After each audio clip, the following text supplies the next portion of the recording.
Pasal yang ke-10, diperlakukan para murid dengan baik dan perhatikan kebaikan mereka saat pelajaran. Nah, ini hendaklah sikap ramah dan wajah yang ceria depan orang-orang asing yang datang ke majelisnya juga, agar dadanya lapang. Karena orang asing biasanya apa? Dia canggung gitu ya, ragu-ragu gitu ya, namun tidak perlu banyak memandangnya gitu ya, liatin terus dan menoleh kepadanya karena merasa aneh terhadapnya, karena itu jadi malu ya.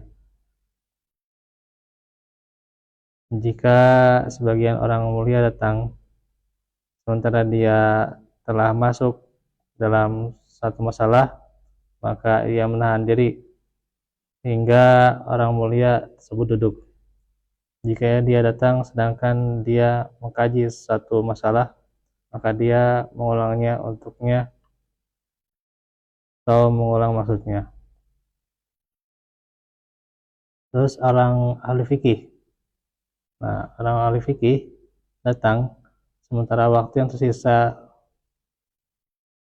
untuk menyelesaikan pelajarannya dan bebarannya hadirin masih cukup untuk ahli fikih itu masuk dan duduk di majelis.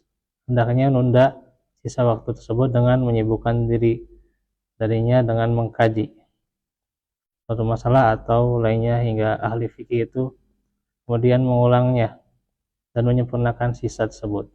Langsung dikasih ya waktu ya untuk menerangkan ahli fikih itu, agar yang datang tidak malu karena hadirin berdiri saat dia duduk ya. Insyaallah. Perhatikan kebaikan jamaah dalam memajukan waktu hadir atau memundurkannya jika tidak ada alasan mendesak dan tidak menambah beban. Sebagian ulama besar berfatwa bahwa jika guru menyampaikan pelajaran di sebuah madrasah sebelum terbit matahari atau menundanya hingga sudah zuhur, dia tidak berhak atas upah mengajar kecuali jika syarat wakaf membolehkannya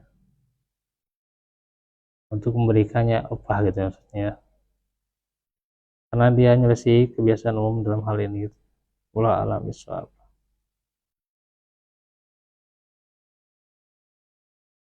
Dan yang ke-11, adab penutup pelajaran. Kebiasaan yang berlaku saat guru hendak mengakhiri pelajarannya, dia berkata wallahu a'lam ya.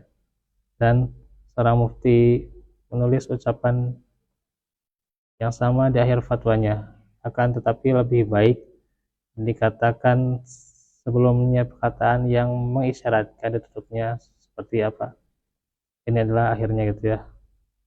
Atau nanti akan lanjutkan insya Allah gitu di pertemuan berikutnya gitu ya, dan seterusnya gitu ya. Dan sepertinya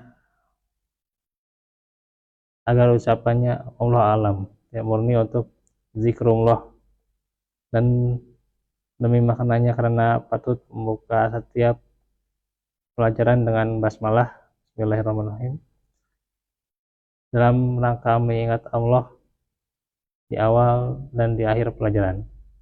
Nah, lebih bagus seorang guru diam beberapa saat sudah hadirin beranjak, karena ia mengandung faedah-faedah dan adab-adab untuknya, diantaranya tidak berdesak-desakan dengan mereka. Juga jika pada sebagian hadirin masih ada pertanyaan, dia bisa bertanya, bisa diskusi gitu ya. Tidak berkendara di tengah-tengah mereka jika dia berkendara. Dan faedah-faedah lainnya. Dianjurkan manakala bangkit dari majelisnya untuk membaca. Nah, itu ya. Sudah ke majelis ya, sudah hafal kita ya. Subhanakallahumma bihamdika asyhadu anta atau la ilaha illa anta astaghfiruka. Boleh juga pakai asyhadu. Maha suci Engkau ya Allah, dan dengan memujimu tidak ada hak disembah, tidak ada ilah yang berhak disembah kecuali Engkau, dan mohon ampun, dan aku mohon ampun dan bertobat kepadamu. Allah alam bisawab. Ya. Ya, yang ini riwayat Tirmizi ya. Dan juga An-Nasa'i dalam Sunan Al-Kubra dari Abu Hanifah. Wa'alaikum.